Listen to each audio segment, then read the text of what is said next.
Hi, everyone. Welcome. I'm Lynn Carpenter from the Reading League New York. It's wonderful to have you all here tonight. I just started recording and I will share this out at the end and make that available.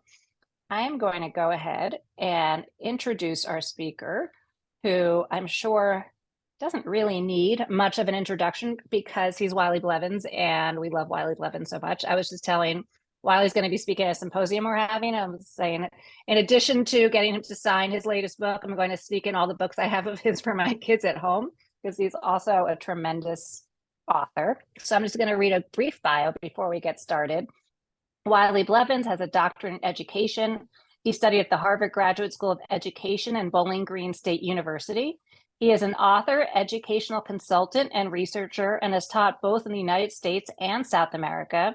Wiley has written over 17 books for teachers, including A Fresh Look at Phonics, Phonics from A to Z, Differentiating Phonics Instruction for Maximum Impact, and Choosing and Using Decodable Text. He has authored several phonics and reading programs and wrote the phonics brief by the International Literacy Association, Meeting the Challenges of Early Literacy Phonics Instruction. Wiley's current focus is on adaptive technology, differentiated professional development, and children's literature. Wiley has written over 100 children's books and is SVP and associate publisher at Raycraft Books, a new imprint focused on publishing books by authors and illustrators from underrepresented groups. I'm going to turn it over to Wiley. Thank you. Thank you. And thank you, everyone, for joining me tonight for our brief chat about increasing diverse literature and nonfiction exposure for our young learners. It's really all about creating really robust student reader book diets. And so I want to thank you for joining me. Those of you who might be familiar with my work are probably most familiar with my work on the education side, the things that I've done in early reading and a lot of the work I've done around phonics. So welcome to all of you who are familiar with that work. As you just heard, I wrote the phonics brief for the International Literacy Association called Meeting the Challenges of Early Literacy Phonics Instruction. But what most people don't know is I'm also a children's book author. I feel very fortunate to have had some books published. This year I will have I've written over 100. This year I will have my 100th published. I'm sure most of you have never seen or heard of any of these, and that's okay. But I'm also the associate publisher at a children's trade book imprint called Raycraft Books. And we are an imprint that's focused primarily on publishing books by authors and illustrators from underrepresented communities. It's really important to us that all children see themselves reflected authentically in the books that they pick up as they're learning to read. And we have a really strong passion for it. We are a newer imprint. We are about 4 years old, I think. So maybe you haven't heard of us, but this is our small team.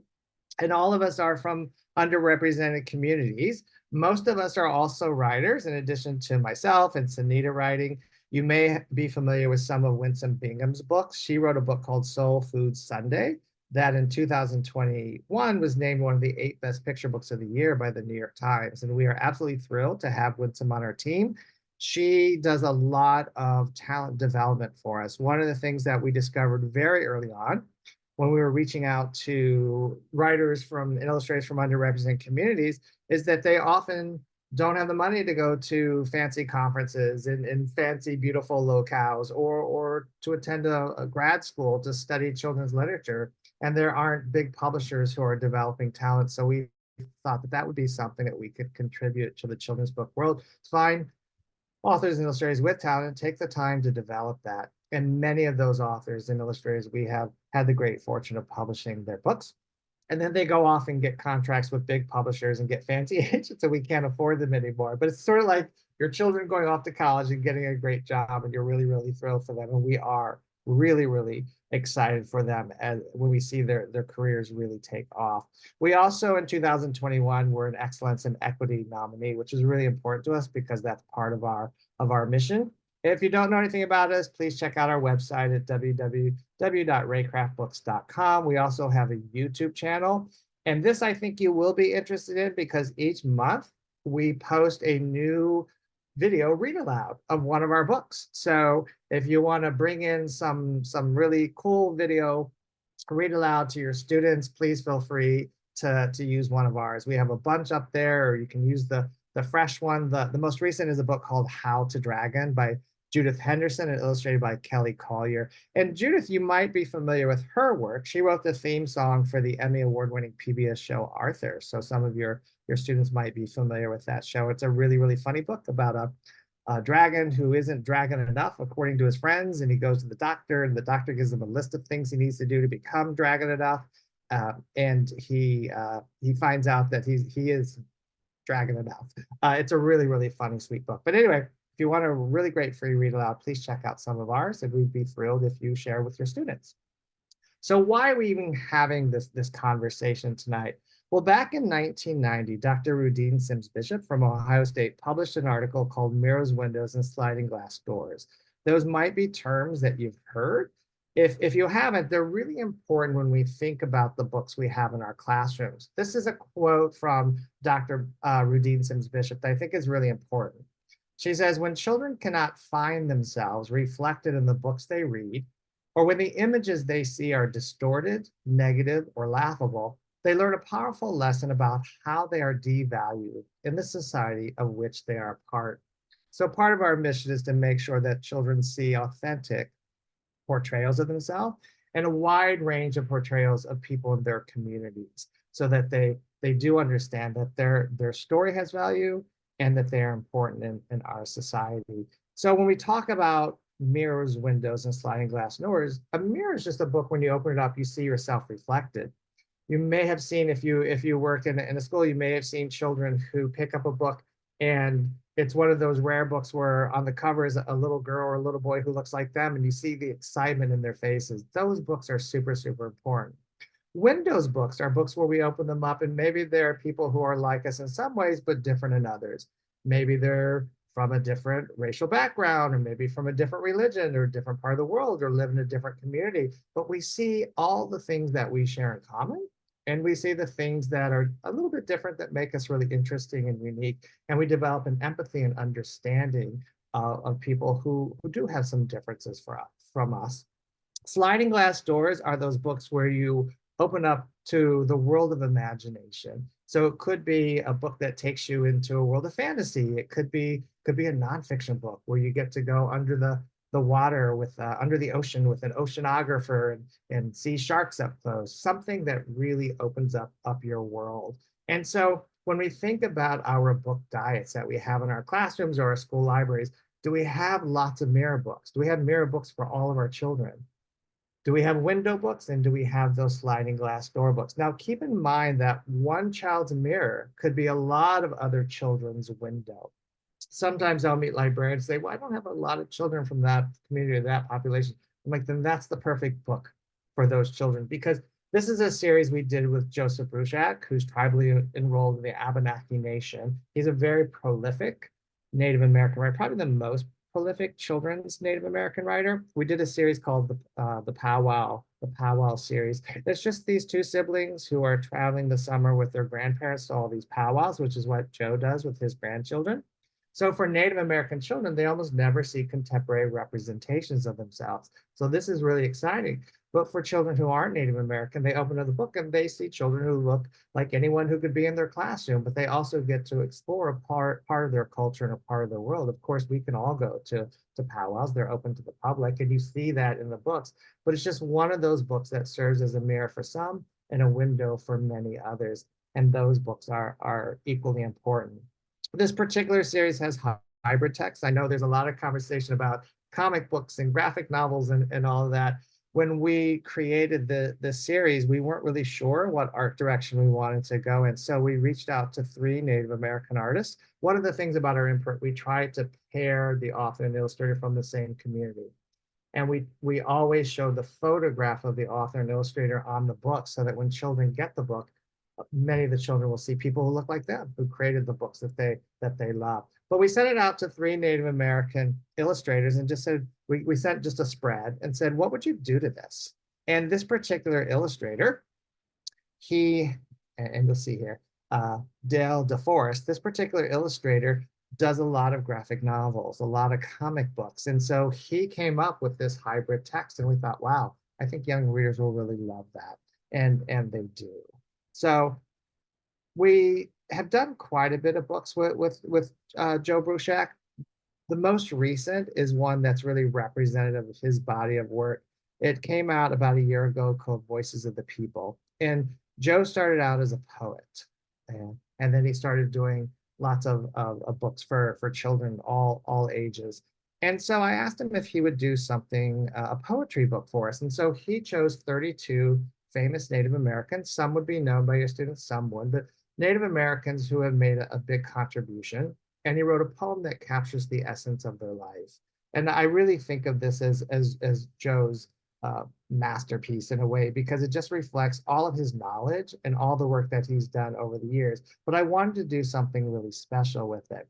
So instead of having an illustrator illustrate it, the art director and I reached out to all of these galleries around the country to see what contemporary Native American artists were doing. So we decided to pair his poems about these famous Native Americans through history with contemporary artists who were from the same nation or creating art that dealt with some of the same issues that the biography of the poetry biography was about. Here's an example of what that looks like.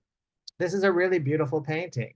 You see pink and you see a UFO and you see the buffalo running. And so young children will see this and really respond to the movement and the color. And why is that UFO there? But older children who are studying US history will look at this and realize that the UFO are colonizers, are invaders, and the buffalo is the culture that's being taken away, that's being chased out. It has all these levels of meaning. And so we wanted a book that would span ages and span interests so that very young children could get something out of it, but junior high, high school, even adults could get something out of it. I want to show you some of the art in the book just because I think it's really quite beautiful. This is Jim Thorpe, famous Native American athlete. Here's a poem about Standing Bear. We found some really amazing Native American photographers. Here is Maria Tallchief, who was Native American ballerina, very, very famous ballerina, was also a friend of Joe's. You learn a lot when you create books with these authors. There's a lot of handcraft types of art. This particular basket was really meaningful to me because the artist who created it unfortunately passed away while we were making the book, but you see the little red slips of paper inside the basket, and each one has a name of a Native American woman that she wanted to honor when creating her art. A lot of people know about Susan LaFleche because she's in a lot of textbooks. She's the first female Native American doctor who went to sort of what we would consider a traditional medical school. And so we found this craft that has words like healer and words that connected to her story, and we thought it was quite beautiful. The next two are probably my favorite pieces in the book. This is an old photograph of Native Americans shooting their bows and arrows, but the artist put on top of it this old video game. Some of you might remember these games where you're trying to shoot at and before the little images get to you, but you notice at the bottom there are ships. You notice that the score is 1491, and we all know what happened in 1492. So here again, on one hand, really appealing to young children. On the other hand, older children and adults really get at the deep meaning behind this. And this is a piece about Sequoia, who created the Cherokee syllabary, the writing system of the Cherokee people. And so this is a Cherokee artist who put the syllabary inside the brain. It's called Cherokee on the Brain. Really, really cool. Maybe you think it's gross, but I think it's really, really, really cool. So why does this matter? Why are we even talking about this? Well, there is an organization, the Cooperative Children's Book Center out of University of Wisconsin-Madison, who each year takes a survey of the children's books that are published to give us statistics about how we are doing as a country.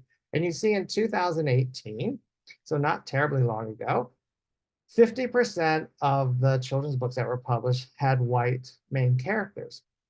27% had main characters that were animals or others. So it could be bears or trucks or what have you. 10% of the main characters were African American, 7% Asian, 5% Latinx, and 1% Native American. And now if we add up all the books that had main characters who were children of color, and we have to do a little math here, 10 plus 7 is 17, plus 5, carry the 1, that's 22, plus 1, 23% of the books in 2018. So in 2018, a child of color was more likely to pick up a book with a bear or a truck as a main character than seeing themselves. There just weren't that many books. So this really sparked a lot of attention, and there were these movements, we need diverse books and things like that. And some of the publishers started diversity imprints to try to figure out how can we address this. Uh, and you see sort of the imbalance. 19% of the US population is Latinx, but only 5% of the characters in children's books are Latinx. You can see how we need to do better. So in 2019, they came out with statistics again. It went up a little bit to 27%. And then in 2021, we were up to about 36%. Some groups did better than others, and that kind of fluctuates. So for example, the African-American population went down from 12% to 9%. So there's still some work to do. And that is one of the things that we're trying to address and to help with that change. We are really bent on authentic storytelling and telling a wider range of stories in the community. I'll talk a little bit later about the one story syndrome that often takes place, where there's sort of a typical story that's told about a certain underrepresented community, and that's kind of the story that you hear over and over and over. You don't see the wide range, the breadth and depth that exists in any community. And we try to look outside that one story and see what we can do. And I'll show you some examples of that a little bit later in the presentation. We define diversity quite broadly. So I want to be very upfront about that. I think most people, when they think of diversity, think of racial and ethnic groups, and that's certainly an important part of it. But we also think about regional diversity. There are certain parts of our country that just aren't well represented in books, and children from those parts of the country don't see themselves very often, if at all. We think of socioeconomic diversity. It's really rare that you see a child in poverty as a main character in a book, or even a secondary character in a book. And there are a lot of children who live in poverty who have stories to tell and want to see those stories, and want to see children who are going through the same kinds of experiences they are. There's certainly religious diversity. We don't see that in many books. And also disability, diversity. There are children who have parents who are incarcerated, different roles of women. Like we do a lot of books with women in science and female scientists writing those books, and I'll show you some of those. So it's pretty broad when you think about it. And the amount of underrepresented communities is quite staggering. So there's a lot of work to be done, and a lot of opportunity for all of us to share these stories with our children. I want to talk a little bit about our expanding definition of diversity and how that affects me. Those of you who have heard me speak have heard these stories so many times, I apologize in advance, but I'm originally from a very poor rural community in West Virginia. And so I talk about this recently, the past several years. I used to never talk about it. You'll hear why in a little bit, but recently I have, because people have asked. But I come from a legacy of illiteracy. My grandparents, who you see here on the left, never learned to read or write. And so I grew up seeing all the obstacles that were placed in front of them. And my grandmother's shame really affected me as a child. That's why I do what I do, because I wanted to grow up someday and teach grandma how to read. And when I did my genealogy, over the pandemic, I started doing more and more genealogy. You see my great grandfather there. We just go back generation and generation. The census data would say whether or not you were literate. And generation after generation, my family was illiterate, illiterate, illiterate.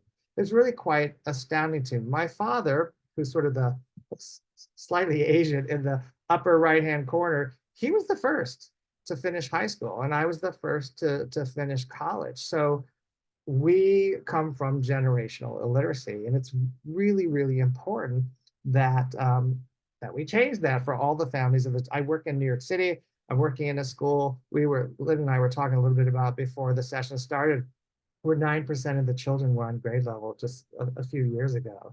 There's generational poverty. We're really trying to make a change in those lives. So it's really important that as these children are learning to read, they see themselves reflected. So this is my community, what it looks like today, where I'm originally from.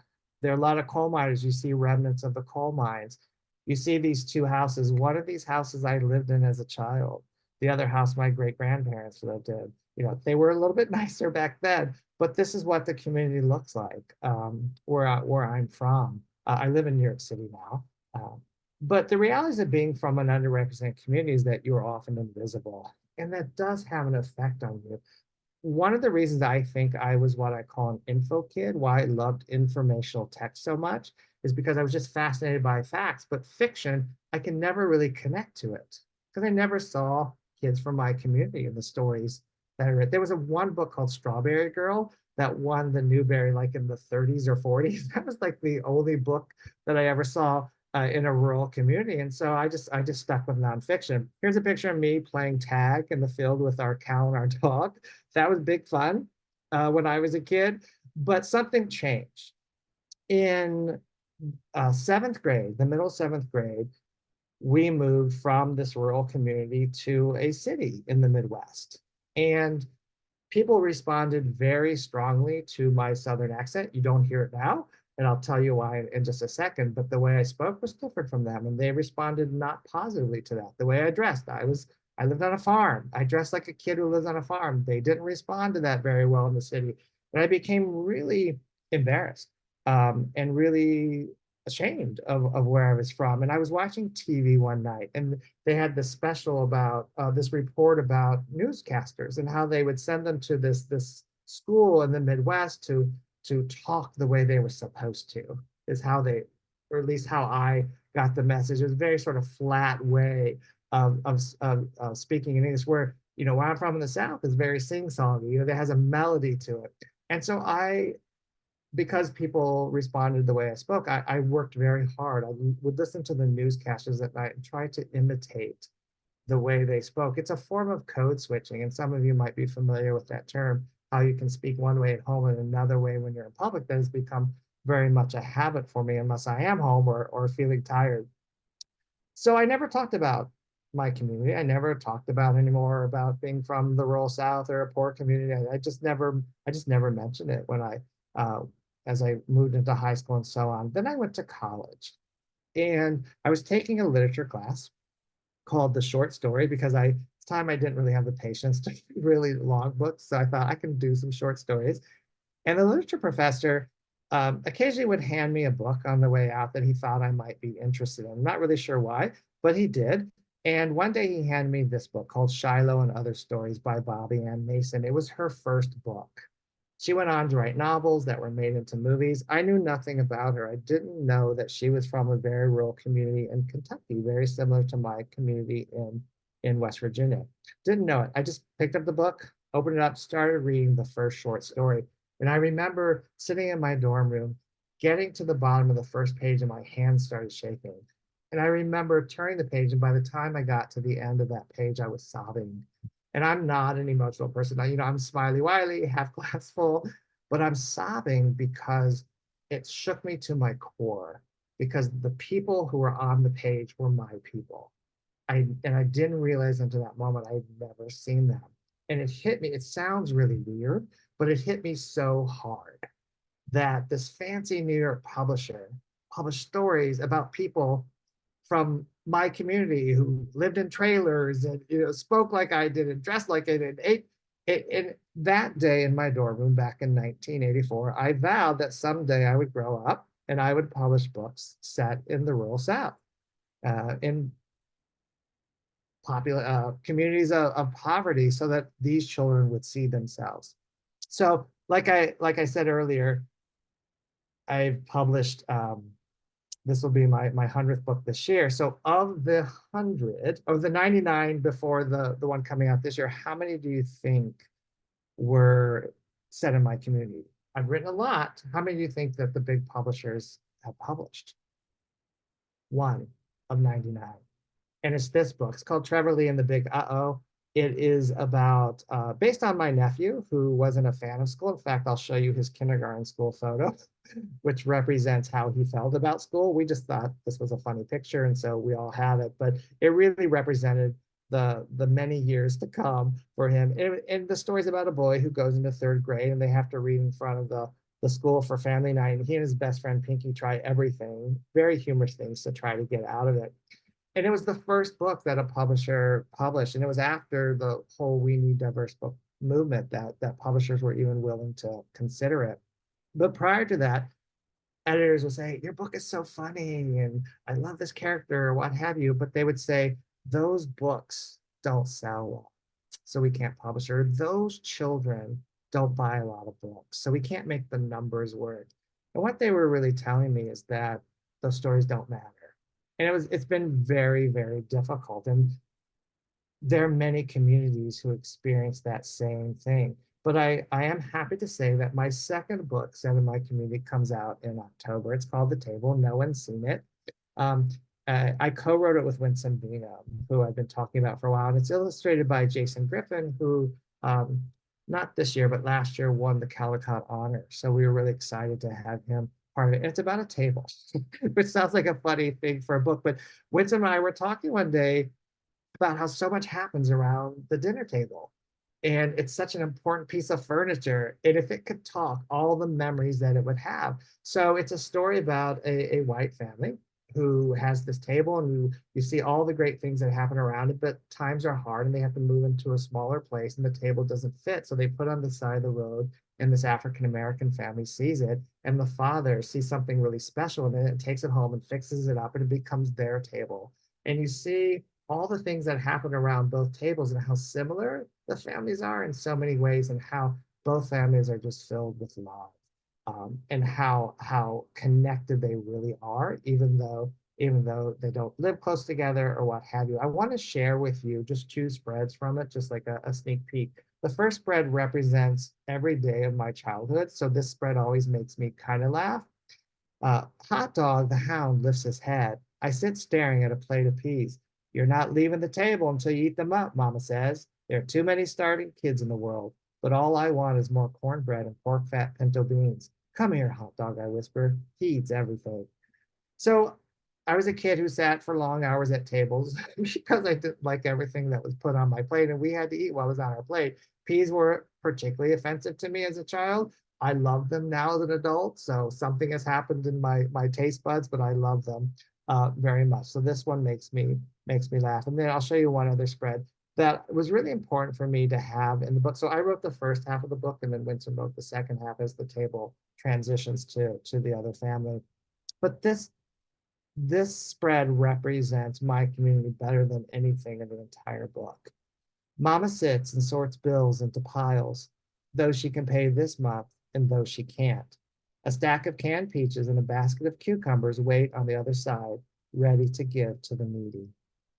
So I come from a community where people will give the shirt off your back. They may only have two shirts, and they may only have one shirt, but the dignity and the beauty and the decency of the people where I come from is what I wanted to show in this book, and what I want everyone to see. So if it's at your local library, please, I hope you have a chance to look at it. But because I'm from the Appalachian Mountains and now I can choose what books are published, I was like, Appalachia, here we come. If no one's going to publish them, I'm gonna publish a few for the people where I'm from. And so I published this whole series of nonfiction books. They're all biographies about people from the community who tell stories in different ways, and their stories have impact. This is the most recent called of Words and Water. It's the story of Wilma Dykeman, a writer, historian, and environmentalist, and she, with her writing, she used it to change some practices in the waterways near her to make the waterways safer. And so her writing, she wrote to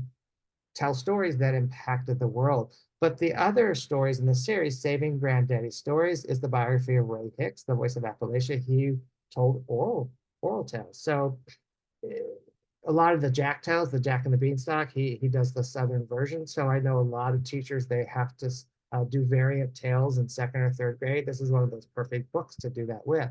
She's Saying for the Mountains is the story of Gene Ritchie, who told stories through music. And then Story Quilts, Appalachian Women Speak, is storytelling through art. And even though these stories are so Appalachia to me, they're a mirror for me. They are a wonderful window for so many other children because we all have oral storytelling traditions in our families. Whatever culture we're from, whatever region of the country we're from, we all love to listen to music, and we use that as a way to express feelings and to share stories. And children especially do a lot of storytelling through their art. And adults continue to make quilts and paint and do those kinds of things. So they're universal in their themes, but specific in the region and the culture that is represented. And that's what I hope people see, is the universality of all of these great books. So here again, our students' book diets really, really matter. When we think about this whole conversation we're having about the science of reading, and this is one of those models of reading that people talk about, the simple view of reading, where in order for us to understand what we read, it's a product of our decoding, our ability to access the words on the page. So a lot of the work I do with phonics is about getting children to be able to quickly and easily and fluently access those words on the page, but also our language comprehension skills, our knowledge of content, concepts, vocabulary, and so on. And a lot of that happens through the books we read aloud to our very young learners. So when I'm in a school helping them work on their systematic strand for teaching decoding, I often ask them, how do you systematically build knowledge? And a lot of that comes from these newer knowledge building curriculum, or teachers looking at their read alouds and how they organize them into topics that are related, where there's repetition of vocabulary and concepts. There's so much that we can do, and children's books can play a really huge part in that. So when I think about books that are in a classroom, I do a lot of work with decodable text, decodable readers. They're super important in kindergarten and first grade as these intensive and intentional practice tools. Some children need them beyond that because they still need work to develop fluency. And we can start folding in some of those trade books and things as they move up in their ability to decode more and more words. And that's the decoding piece of the simple view of reading. But all these trade books, especially these great picture books, are there for us to build language and to build a love of literature, and to build an awareness of the diverse range of people who are in our communities. And so they serve as important a function as all the other instructional tools. Like I said, there is a movement towards more knowledge building curriculum, or building knowledge building text sets around a particular concept, where we can do a lot of reading. This happens to be a series called The Truth About series that I published. It's all about animals for young readers like second, third, fourth grade, where you learn these really cool answers to some really fun questions about animals. And so reading books around the same topic, they're going to hear a lot of the same kinds of words and really deepen their understanding of some really important science concepts. So that's kind of where we are. And these are just some of those books. The author Annette Whipple does a lot of really great science books. And these, the cover on them, when you take it off and you open it up, there's always a cool poster. This is the poster for the frogs book, which I really, really love because it's one of these transparent frogs. I think it's just so cool.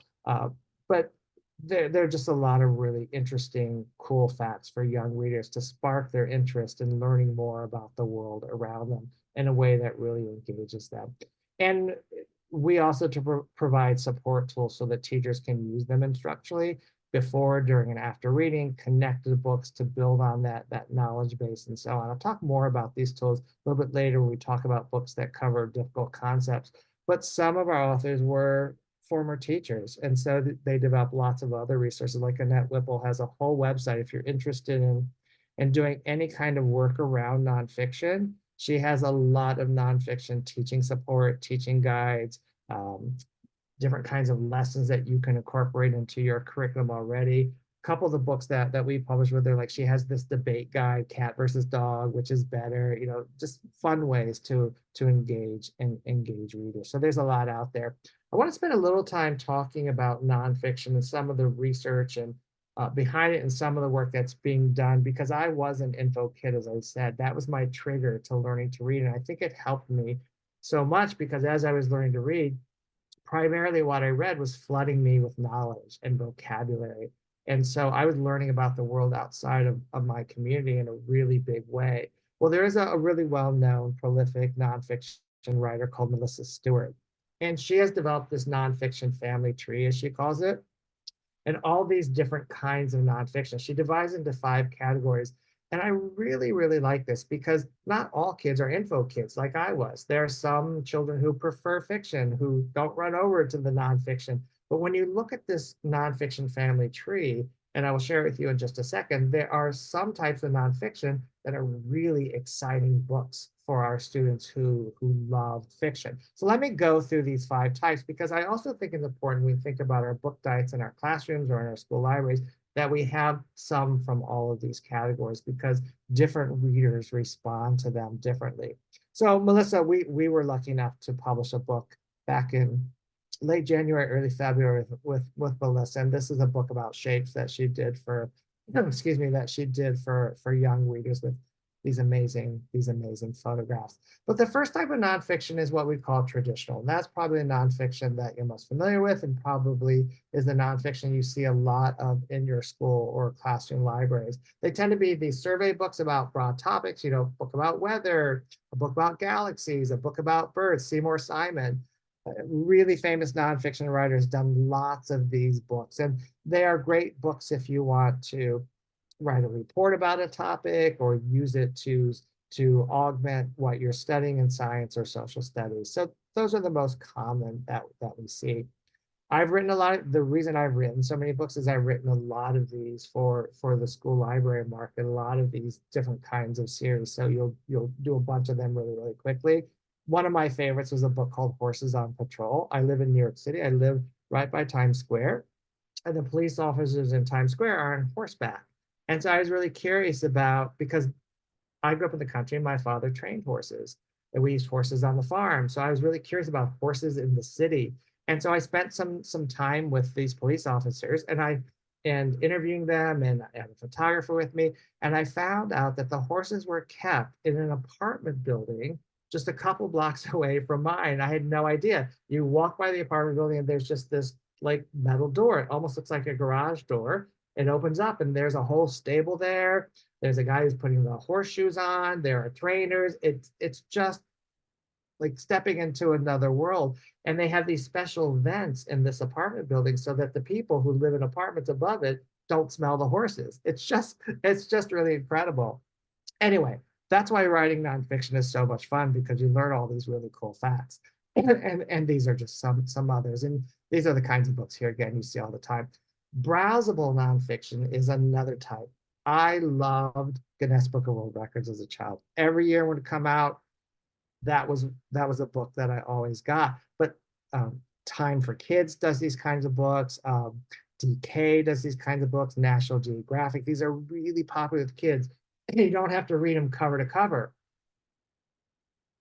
You can just dip in and find the things that interest you, which is one of the reasons why I like it. And you just keep revisiting it over and over. And these are great books to have in the classroom to spark a lot of interest and questions around topics that then children can explore. And the other type of more non-fiction-y nonfiction are the active nonfiction, which are guides to do something, to make something. It could be a cookbook, it could be a craft book, it could be a field guide, a how-to guide, and so on. And so these are also very popular. So these three categories would have appealed to me as a child very, very much. But our fiction readers, these next two would really appeal to them. And one is narrative nonfiction. It has a narrative writing style. It tells a story. Often it's a biography or relays a historical event. It's usually in a chronological sequence. But the people are real. The events are real. The moments, the dialogue, it all has to be true. But it reads like this fantastic, fascinating story. And these are the kinds of books, if you are a writer of nonfiction, these are the kinds of books that the big publishers in New York and elsewhere are really looking for. These are the kind of books that win awards and get so much attention. But these transport you in a way that some of the other nonfiction might not, because they tell you a story. You're living that experience. And the last type is expository literature. So this has an expository writing style, and it's usually just a sliver of a topic treated in a really creative, interesting way. Like We Are Grateful by Tracy Sorrell is really a poem about the Cherokee people, and it really focuses on a part of their culture. There's usually a very strong voice. The structures are usually interesting and unique, and students, especially those who like fiction, really respond quite well to them. And these are also books that the big publishers really love to publish because they just have an interesting, unique take on a familiar topic. So I want to share with you a couple of the nonfiction books that are in sort of more this fiction-y style that we have published, just to give you sort of a feel for what they are and what they can be. When this came out in 2020, it was named one of the best picture books of 2020 by School Library Journal, got a star review, what have you. It was my favorite book of the year. It's called Woodpecker Girl, which is a very unusual title, has very beautiful art. So you wouldn't look at it and think it's nonfiction, but it's the true story of a girl in Taiwan who has cerebral palsy, who is now an artist. And it is told by two people in Taiwan who interviewed her and spent time with her. One is a university professor who works with children with disabilities and so on. And the reason I love this book so much, it starts out in kind of a nonfiction-y, straightforward style, except for the first sentence, which I'll read to you in a second. And then when something happens in this little girl's life to really transform her, the writing changes. And I thought it was so clever that they did this, this style. So it's very short, so I'm gonna read it to you pretty quickly. And you'll see what I mean. Listen for the transition. When something changes in the girl's life, something changes in the way it's written. This book has my favorite first sentence of probably any book that we published, and you'll see why. I'm a woodpecker who loves to draw. When I read that first sentence, I had to read the rest of the book. What do you mean, a woodpecker who loves to draw? But I can't hop on branches or fly freely in the sky like a real woodpecker. My brain lacked oxygen when I was born. From that moment on, my body and my brain have worked against each other. When I want to greet someone, my neck swerves back. When I want to talk, I can only make ee-ah sounds. When I want to smile, my face looks angry. I had to start school earlier than other children. I needed to learn how to keep my body in balance and control the turning of my neck. I use my hands and feet to feel the shape and temperature of things. I'm just learning how to talk. These things might be a piece of cake for most people, but for me, they're very difficult. You might wonder how it feels to see other children jumping and playing when I can only stay in one place. I hear people sing. If I could sing, would it be beautiful? All I can do is sit quietly. My little sister chases and plays with our puppy Coco all day. They have such fun together, but I feel sad. I want to play with Coco too, but my wheelchair might roll onto him. Coco loves to put his paws on my knees. I know he wants to cuddle with me, but I can't. I try to accept the way that I am. At first, I had no friends because I got angry so easily trapped in my body. I was angry because no one understood what I was saying. I couldn't exercise, go shopping, or play with my classmates. Mom said that my physical disability didn't mean I couldn't have friends. It all depended on me. Mom was right, so I tried to change. I started talking with my classmates using a computer. Now I have some friends. One of my friends is like a big sister to me. She can do so much. She can play the piano, she can sing, she can bake too. She says that one day she will open a bakery filled with music that will bring happiness to all of her customers. Can I bring happiness to other people too? I wonder, what can I do?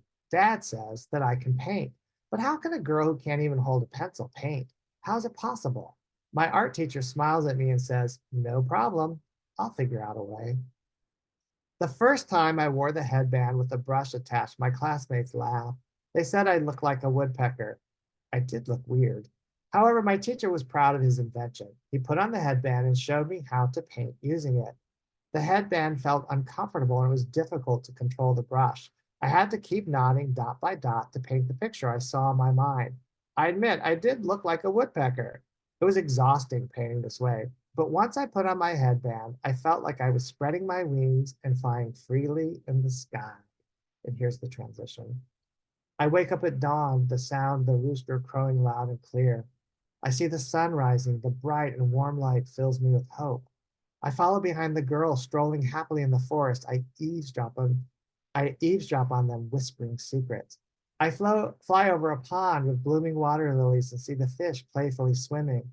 I fly over the meadow covered with colorful wildflowers and play hide and seek with the clouds. I listen to the waves sing their songs, sometimes gentle and sometimes rushed.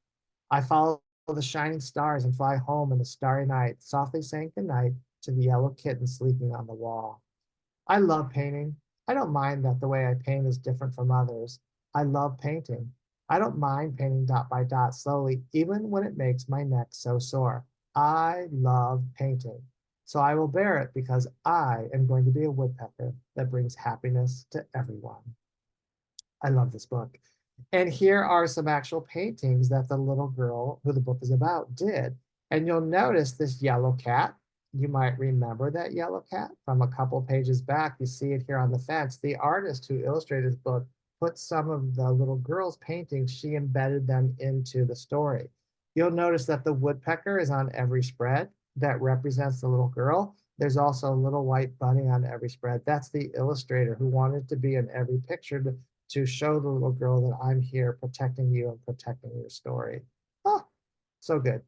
Anyway, this is the actual girl. We have some video of it on the website so children will get to meet the girl who the story's about. This is how she started, and you see where she is now. And she's actually painting one of the pictures that's embedded in the book, and you get a chance to meet her on the video. And I think it's just lovely. And that's the kind of nonfiction I like to read, and that's the kind of nonfiction we like to publish. So we like really unique kinds of nonfiction that get kids really excited about the world around them. I'm going to show you two more that I think are good examples of that.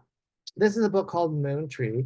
It was written by Carolyn Bennett Fraser, and it was a Junior Library Guild Gold Standard selection. It's illustrated by Simona Malazzani, and the reason I like this, it's the whole book is because a third grade girl asked a question. I think it's such a great model for children's curiosity. There was a little girl who was in third grade, and she was walking through a town, and she noticed a little plaque on a tree that said Moon Tree. And she wondered what that meant. So she asked her teacher and her classmates, and no one knew. So the teacher thought, well, that's a great research project for us. So they contacted NASA, and NASA was like, we don't know why it's called a moon tree, but we think we probably should know because we're NASA. And so they contacted a NASA historian. And so he began researching why there was a plaque in this town that said Moon Tree. And what he discovered was that there was an astronaut long ago who was flying, circling the moon, and he took with him a box of seeds. And so these seeds traveled around the moon, and when they got back on Earth, someone planted them in all these pots to see if they would grow. And they did. And in 1776, we celebrated our bicentennial. Some of you who are old enough will remember that was a really big year in the United States, a really fun year. These moon trees were planted all over the country.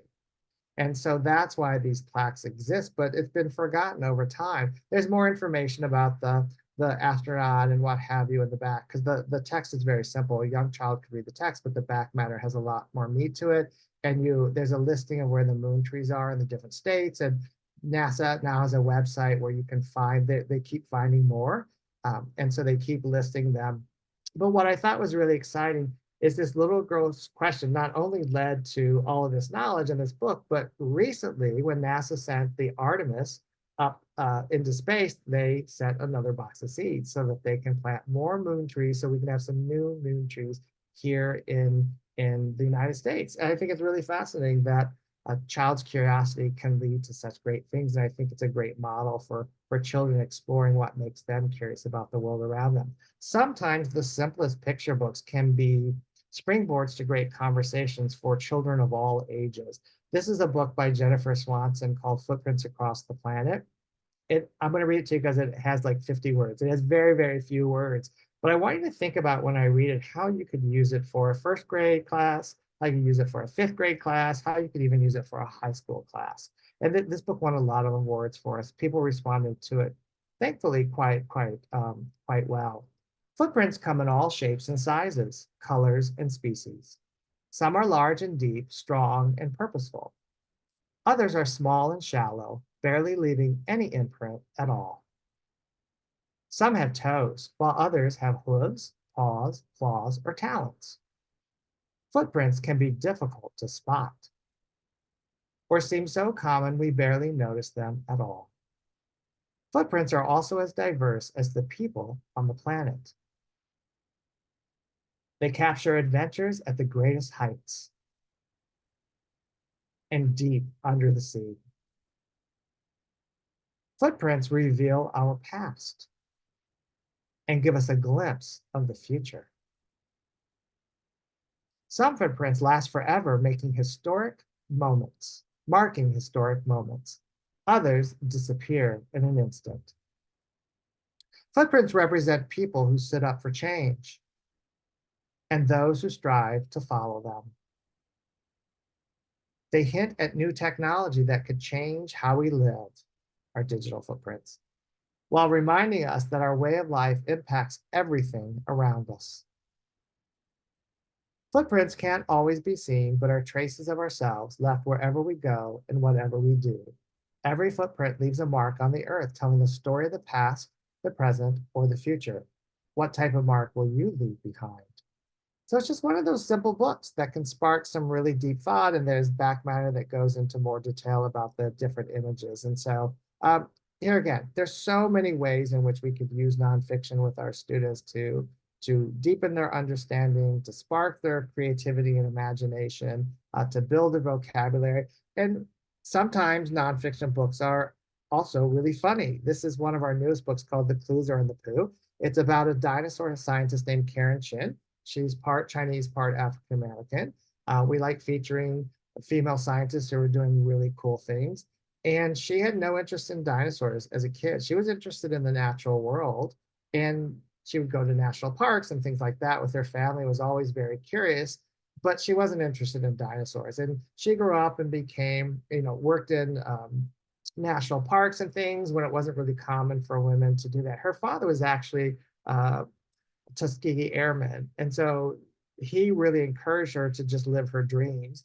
And one day there were some people doing a dig at a park that she was working, and she became interested in what they were doing. And they were all so entranced by the dinosaur bones, but there were other things that were there that she was interested. She was interested in all the plants and animals that were alive at the same time as the dinosaurs.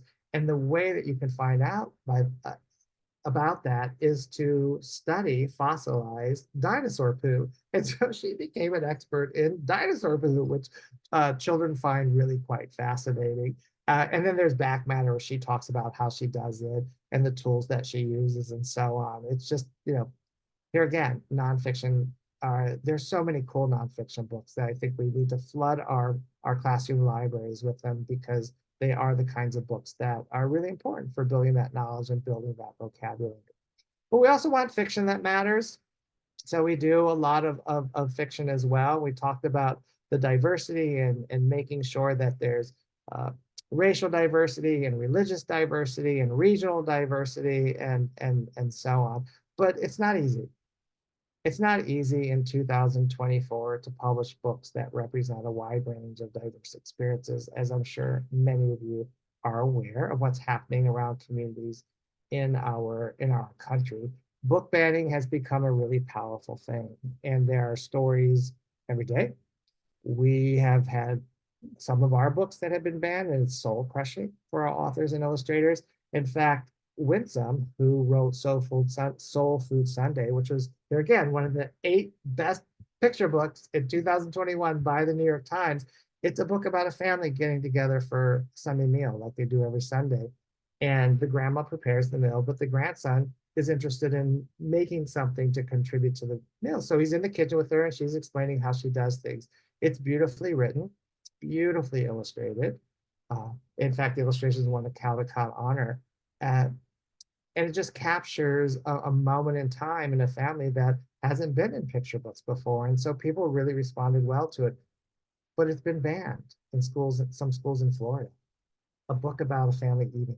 That's kind of one of the challenges we face as a diverse publisher. It's really quite surprising what people want to remove from the shelves. You probably saw, many of you, the 60 Minutes interview that happened about a week ago with 2 ladies from Moms from Liberty. What's really interesting, in the 2021-22 school year, about 2/3 of the books that were banned were initiated by 11 people. 11 people are removing books, massive amounts of books from our classroom. 60% of all challenges in 2021 came from 11 adults.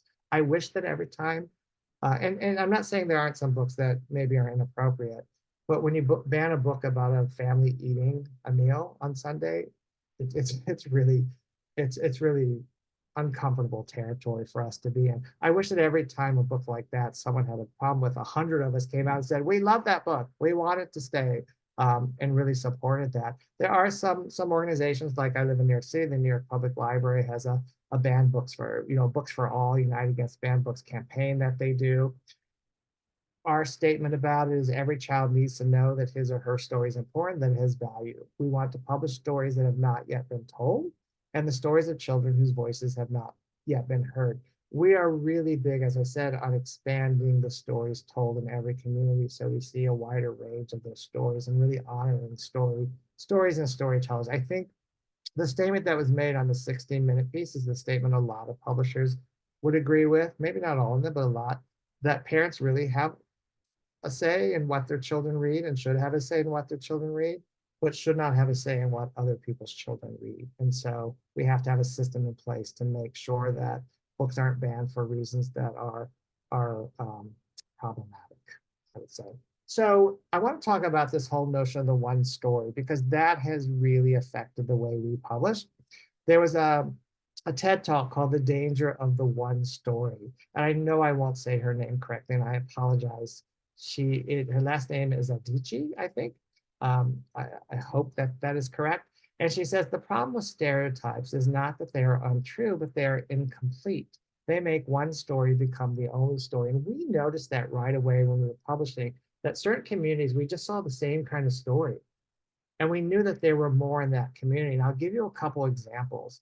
So in the African American community, there are a lot of books about civil rights and about struggle and about racism and topics that are very, very important. We tend to shy away from those books for one reason. I'll tell you that in just a sec. But we do have a book about Martin Luther King that's coming out in June called The Day King Died, with two voices in a choir. The reason we published this book is because it captures a moment in his life that we had never seen in a book, the last 24 hours.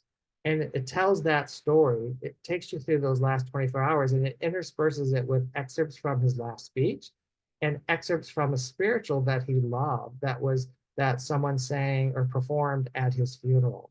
And so we thought that was a really interesting take on it and a unique and novel way to think about it. But we try to do other kinds of books from authors in the African American community. This is one of our authors, Christine Taylor Butler. She has two daughters, and she says, I know how important those civil rights books are. I know how important it is to tell those stories, but I also want my children to be filled with what she calls Black joy, books that just express joy, her family, the way she experienced her childhood. So she wrote a book for us called The Get Together. It's kind of like Winsom's book. It's about a family getting together for a meal to celebrate the patriarch in the family, an uncle, his birthday. And it just captures that moment. And it's very specific to the author's experiences. There's a little girl, she's getting her hair straightened in the kitchen, and the auntie is using too much grease on it, and another auntie is coming, doesn't know where to put her food. It just, you feel like you're living the experience with this family. And it was really important for the author that we show this family not in the inner city, that it's in a suburb where her grandparents live, in a house that looks like her grandparents' house, so children see we don't all live in one place. We don't all have the same experiences. And it's just a joyful book of family and getting together and having this wonderful time with their families. So we've done a whole series of early chapter books written by African American authors, illustrated by African American illustrators for the most part, that do the same thing. The Trickster in the Vase. It's an author who her family's from Nigeria. So even though she's in the United States and it's set in the United States, she infuses some of that culture that people who come here from other countries continue on traditions and cultures and stories. Saturday school, two kids who have to go to this thing at school on Saturday. One doesn't want to, another one does. Football Fumble, the Micah Hudson story. It's about sports and just kids having some fun in sports. And one of my favorites is How to Defeat a Blob Monster by Dee Zollicoffer. It's the whole series. Every episode, this girl and her friends get sucked into a video game and they have to save someone or solve a problem. And it's the kind of book I would have loved as a kid. Joy, fun, just the kinds of stories that these authors want to tell that are different from what are sometimes told. And we take great pride in that. And there are other communities who've done the same thing. For the Magic Mirror series of time travel. These two siblings, there's this magic mirror, which is actually a thing you can see in museums. There's stories about the reflection and hidden messages or what have you. This particular magic mirror takes them back in time and they go to all of these events. They learn about history, but it's all action adventure. But they happen to be, you see the tomb with the famous sculptures. They're with a relative of Genghis Khan. They're traveling the was it the Silk Road? They're at the Great Wall. Like you get to experience all of these great moments in history in this action adventure. So it combines a lot of great things. Kelly Starling Lyons is an author we love to work with. She's a well-known author. She likes to write about intergenerational families. And I like to write those kinds of stories as well. Grandparents and children doing exciting things together. One of the books is called My Hands Tell a Story. And it's this little girl. She's with her grandma. They're making some bread, and she notices there some things on her grandma's hands, so like some markings and the ring and what have you. And her grandmother uses that to tell all these stories. And the little girl wonders what stories her hands will tell one day. I'll read you just a little piece so you get the feel for it. Grandma's hands knead dough into a smooth ball that will rise like magic. I look at my hands and wonder if they will ever move like hers. Grandma places the dough into a grease bowl I cover with a cloth. Making bread takes time, she says. So we sit and wait. We sit and talk. Her hands tell a story if you listen. And Winsome, I'm going to go back to Winsome. Winsome was in the Army. She's a disabled war vet. She was in Desert Storm and received a traumatic brain injury. And I met her. I was teaching a writing class at Highlights Foundation, and she was one of my students. And I found out that she had been in the military. And my family, I come from a long line of people in the military. My father served 2 terms in Vietnam. And I was like, there aren't books out there about military children. We see them on TV a lot. We see on the news all the time a child and their parent or sibling has been away for a long time, and they run and they rush them at school, and everybody cries and we cry.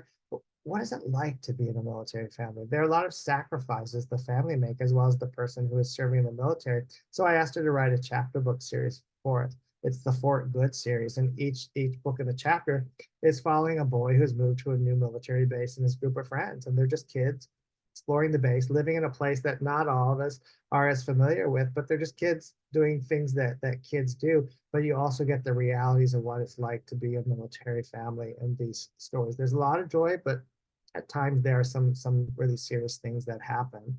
Here again, filling a need, the kinds of children who aren't represented in books. And the last one I'm going to show in this category is Johnny Ray Moore. He wrote a book about the seasons for us. It's just a poetic book about the seasons. And every time I would talk to him, he would always talk about his kids and grandkids. I thought, he's an amazing dad. There aren't a lot of books that really celebrate fatherhood. So I thought, what if, when we illustrate this book about the seasons, we celebrate fatherhood? So we found an artist named Kababi Beak, who has done a lot of murals in the St. Louis area, if there's anyone from there.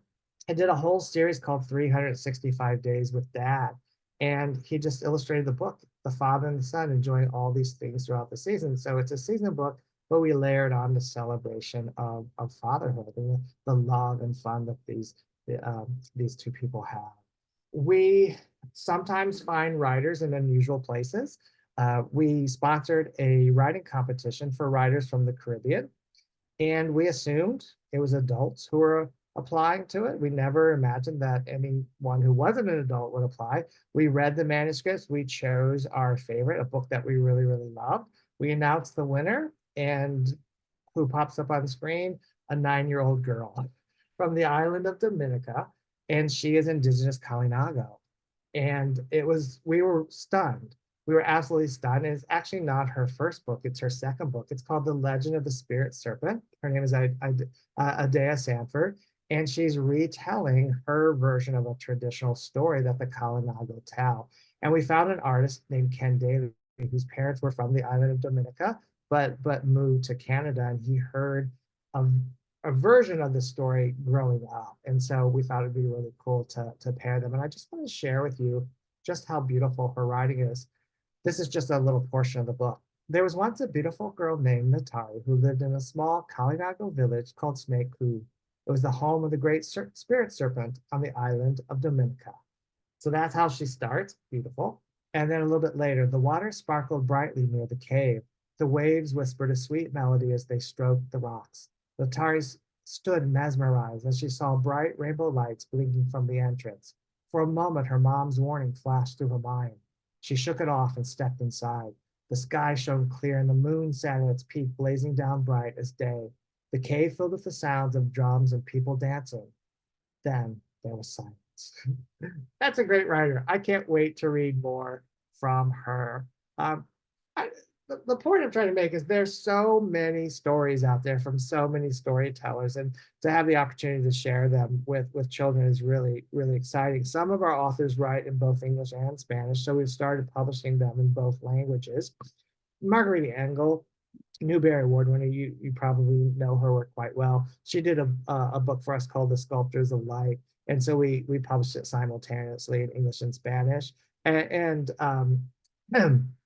Mariana Llanos, who's also an award-winning writer, she wrote a book for us called Vampirita and the Angry Mob, and we're publishing it in both English and Spanish. It's about a little girl who's from a vampire family in Peru, which is where Mariana is originally from. She has to move to sunny California, and she's really not happy about it. She wants to do everything to go back to her family in Peru, and so the other children are trying to find a way to make her love where she is, and it's really, really funny. But there are lots of stories. My Big Family, about a family and all these relatives who come from another country to stay with them as they're moving to the United States. It was a very common experience for the children that I work with in New York City. Dear Abuelo is about a little girl who moves from Mexico to the United States, and she writes these letters to her abuelo, her grandfather, detailing her experiences, and she has very common experiences. You know, the teacher can't pronounce her name correctly. A lot of children go through that. A lot of children can't understand her speak, and so she finds a girl who can speak a little bit of Spanish, and at the end of the book she wants to grow up someday and write books in both English and Spanish, which is very, very sweet. Sometimes we just want fun books. This is a librarian, Dory Graham, who loved the Miss Muffet story, the little nursery rhyme about little Miss Muffet, but thought, well, what if she was brave? That would completely change everything. So she wrote a hilarious book about Miss Muffet not being afraid of the spider, but being very brave. Here again, if we're doing a unit on variant tales, these are the kinds of stories that are fun. And then I wanted some books that were just books that I would have loved as a kid. I loved how to draw books. Not that I'm a great artist or anything, but I love trying to imitate and learn how to draw different things. And all of those books pretty much are written by older white men. And I thought, here I am, every day I get to work with these amazing illustrators all over the world from diverse communities.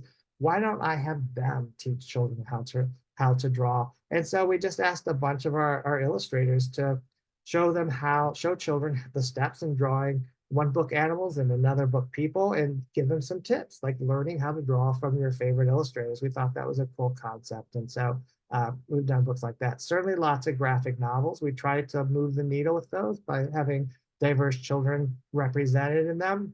The Bubble Brothers is a graphic novel series for very young children, but the children are mixed race. That's another group of children who are rarely seen in books. There are a ton of children who are biracial, but you just don't see them in books. And so we wanted to do that as well.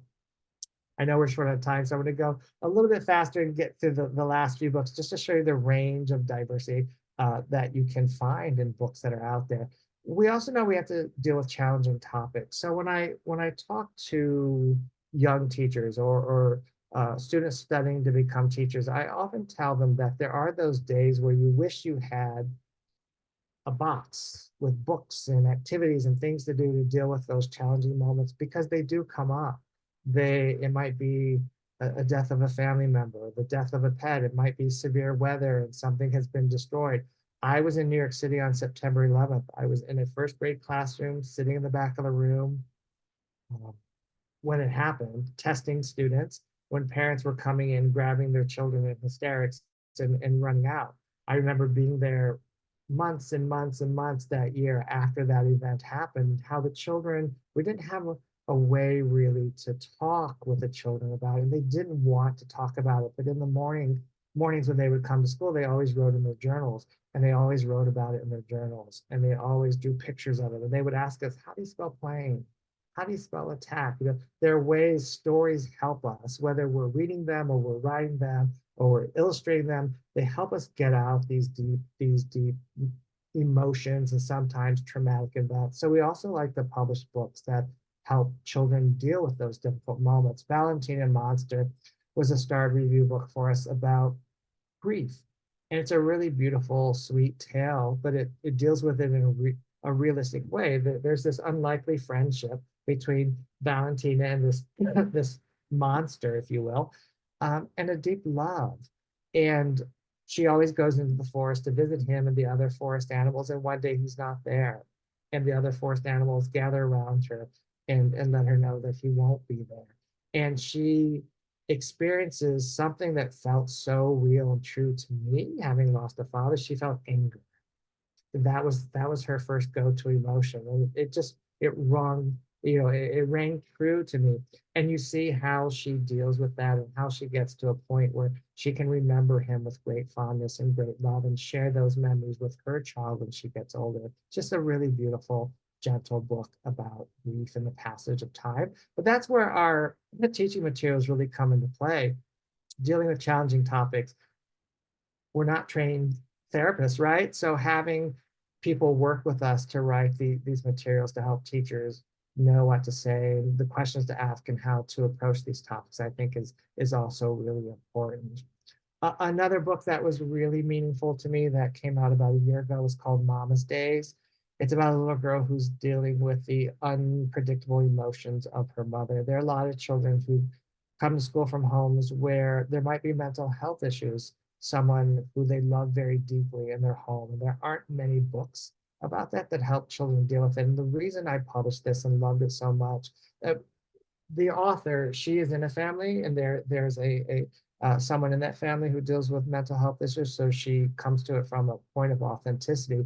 But the way in which she has the little girl deal with it is a way that all children could grab onto and deal with difficult moments. And I think books can give us options of how to navigate some of the challenging moments in her life. This is some of the art inside, and the mother has some good days and some bad days. You see in this top picture, you see the little girl with all her love and all her joy. You can clearly see by the light and the dark and just the shape of the mother with her hand on her head that she's having a not so good day. But in the bottom picture, you see that she's having a good day. And the way the little girl deals with it throughout the story, it's interspersed with her telling a story to her mom about this dragon who has sometimes good days and sometimes not so good days. And she uses her imagination to sort of process her feelings of the way children can and sometimes do. And in the end of the story, she lets the dragon know that no matter what, she will always love it. And so it really has this powerful emotional impact to it. And disability, we want children to see children like themselves who are navigating a world in a way that might not be exactly the way they are. We have a book coming out called The Boy Who Loves to Lick the Wind, which is about a little boy who's autistic. I've been wanting to publish a book about autism, because I think it's something that not all children understand. The one thing that this book did that rang so true for me is just how accepting children are. We've all been in classrooms where there might be children who for whatever reason, maybe they're autistic or nonverbal, what have you, the children really gather around them. And this is a book about a little boy who is autistic. His mom is taking him to the sea one weekend day and invites the neighbor boy to come along. He's not really sure. And he's sort of watching how the autistic boy is interacting with the world. And the little boy starts licking the wind, and he's sort of curious why he's doing that. And the mother says, well, you should try it. The wind at the sea tastes really, really nice. And so he licks the wind, and he loves the taste of the wind at the sea. And he goes back to school, and he shares that story. The little boys in his class, he shares that story with the classmates. At the end, they're all licking the wind to see what flavors they can find. It's just a very child-friendly, joyous kind of way to explore people who are different. It's one of those window books for many of our students that's an important window for them to view the world through. So that's just a look at some of the diverse books and nonfiction books that we publish. I hope I gave you some ideas about the range of books that are out there from lots of publishers and the range of stories that we can include in our classrooms for our students, the different kinds of nonfiction, the importance of having windows, mirrors, and sliding glass doors, and so on. We have a few minutes left. If there are any questions, oh, there are some things in the chat. Let me open that up. Oh, it's just if you have any questions, let me know. There was a question earlier that was about, and I missed it at the time, I apologize, but it was about the teacher guides that come. Do they come with the books, or do you go to the website? They come with the books if you order them through the education route. So Raycraft Books is a trade book publisher. We have a sister company called Benchmark Education who also sell the books, and they sell the teacher guides with them, so that you can get them through them. Thank you. Yeah. Someone asked, are all the books mentioned already out for purchase? Most of them. There were a couple that aren't, that are coming out shortly, like the Martin Luther King is coming out shortly, and the autistic book is coming out shortly. Most of them will be out by June.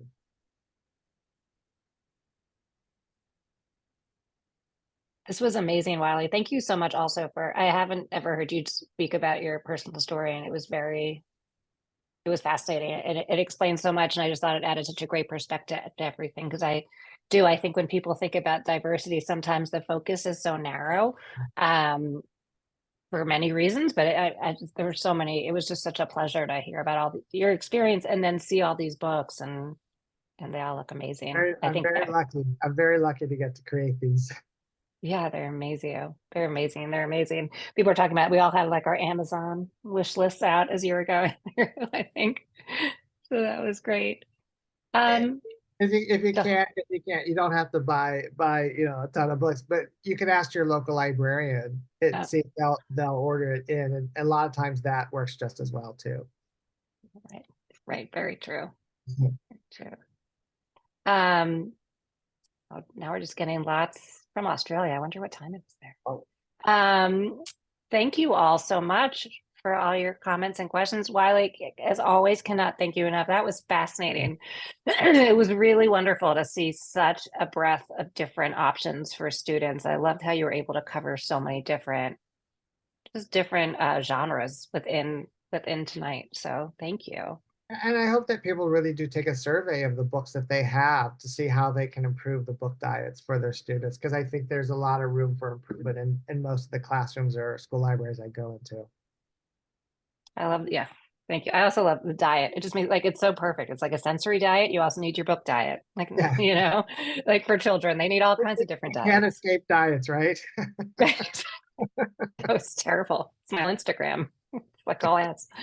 Well, anyway, thank you all so much, Wiley. This was fantastic. Wiley's also been very generous to share the recording, so I'll send it out. You can share it with any colleagues you have who may have missed it, and definitely your local librarian. So thank you. Thanks, Wiley. Thanks, everyone. Have a great night.